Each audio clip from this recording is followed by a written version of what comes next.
Low self-esteem can cause you mental illness.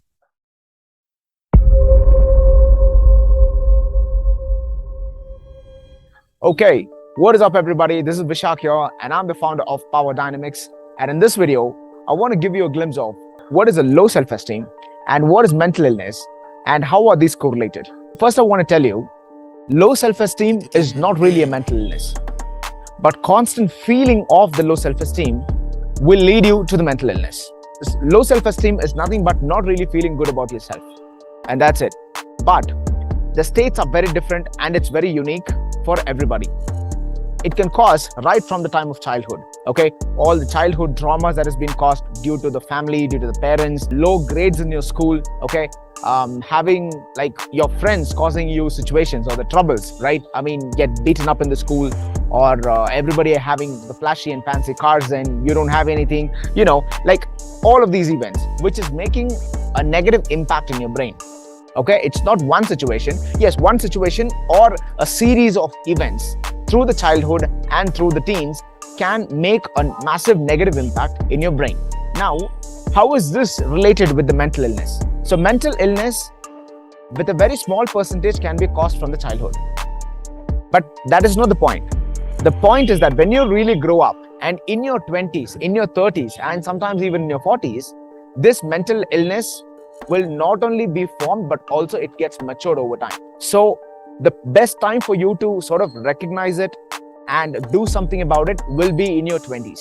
So how can you recognize it? Now here are the things.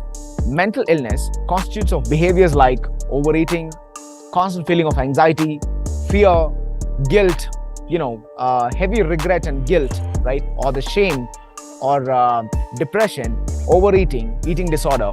All of these things are mental illness. Okay, this is on the surface level I'm talking. Sometimes some are the surface level and some are the deep level. But constant feeling of low self-esteem is not really the reality that your mind wants, and because that you don't want to feel that, you are getting into any of these behaviors. When I say self-destructive behaviors, it includes the porn, it includes the drugs, it includes all sort of addiction. Okay, even eating disorder is also an addiction. Now, what are the consequences of it? One is a mental illness. Yes, this is a consequence. But is there a second level consequences to it? Yes, absolutely. Self-doubt, doubting in your abilities, developing the inner voice. That means we all have a vocabulary that we have in our mind. So the story that we create in our mind, it is negative. And the inner voice that we have is negative. And comparison, we start comparing people.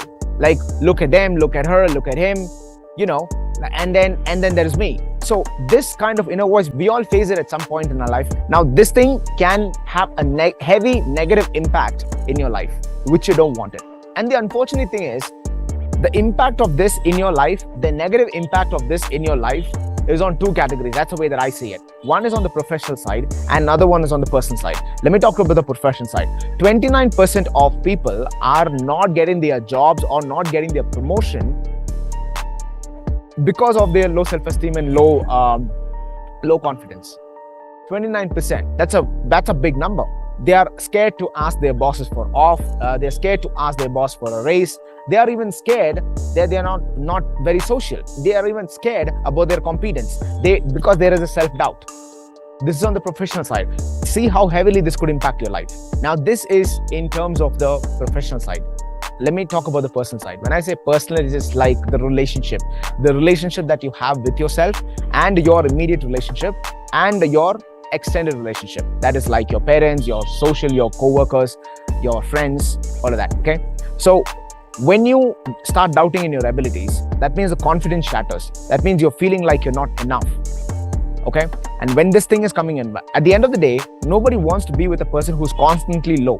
We are social beings. We humans are very much social beings. That means we need to be cheered, we need to be loved, we need that nice environment. So we would love to gel with people who create the same kind of environment and same sort of taste. Now the thing is, if you are constantly feeling low and not really feeling good about yourself, and there's a heavy low self-esteem is like attacking you from every angle, what happens is, this is emitting as an aura from your body language, from your body. It is coming out through the words, through the actions, through the energy. It is all coming out. So people would not be able to gel with you. At the end of the day, even if you have like your girlfriend or the boyfriend or your husband or your wife or whoever you may have, Just imagine this. Would they want to be with a person who's constantly feeling low and not really feeling good about themselves? Would anybody wants to be with anybody like that? No. So this is again taking a big hit on the relationship side. Okay, so professional side, the relationship side. So now you are able to understand how important the self-esteem is, right? And if you can have a high self-esteem, then there is a high confidence. If there's high confidence, then you're ready to take over the world, my friend. So how do you get there? How do you achieve a high confidence? How do you achieve high self-esteem? So I'm going to give you 3 immediately actionable items for you to get, for you to feel instantaneously good. When I say instantaneously, it's not overnight. You have to put in a little bit of work so that you start seeing the changes in yourself, and then eventually you will start seeing changes in your life. Okay, let's get down to it. The first one is the appearance.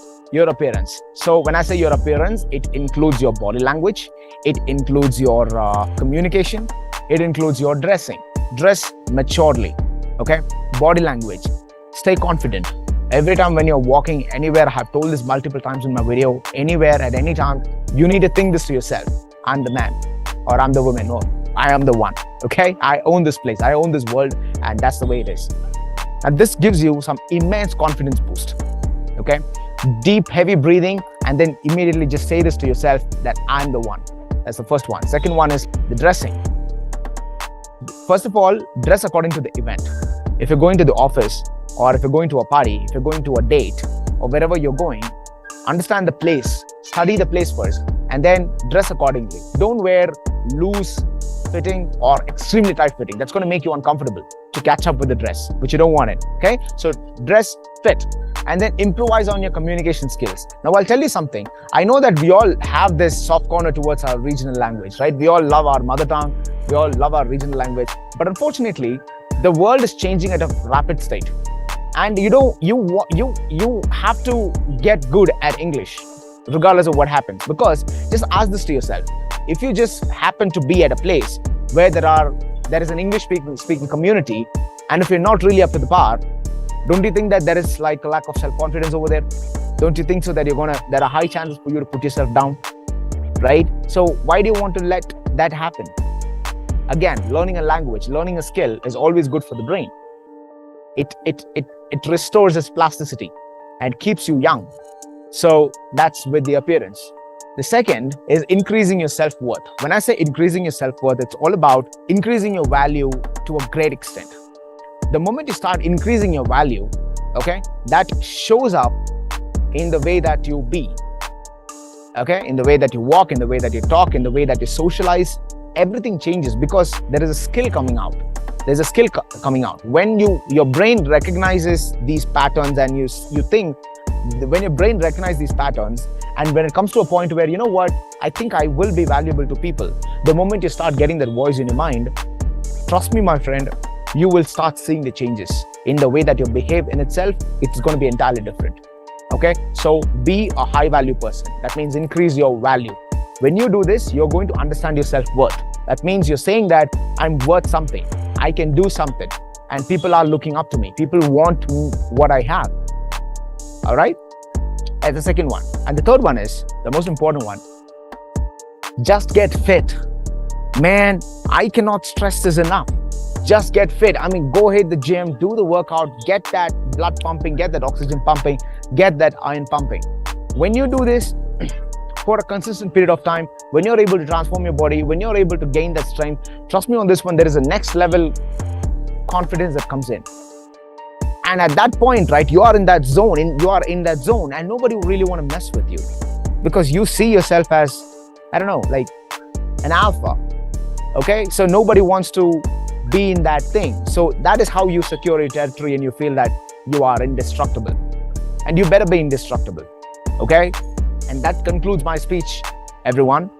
So what I want you to do is, wherever you are watching, whatever the buttons that you see, just click on everything and show me some love. Give me some love.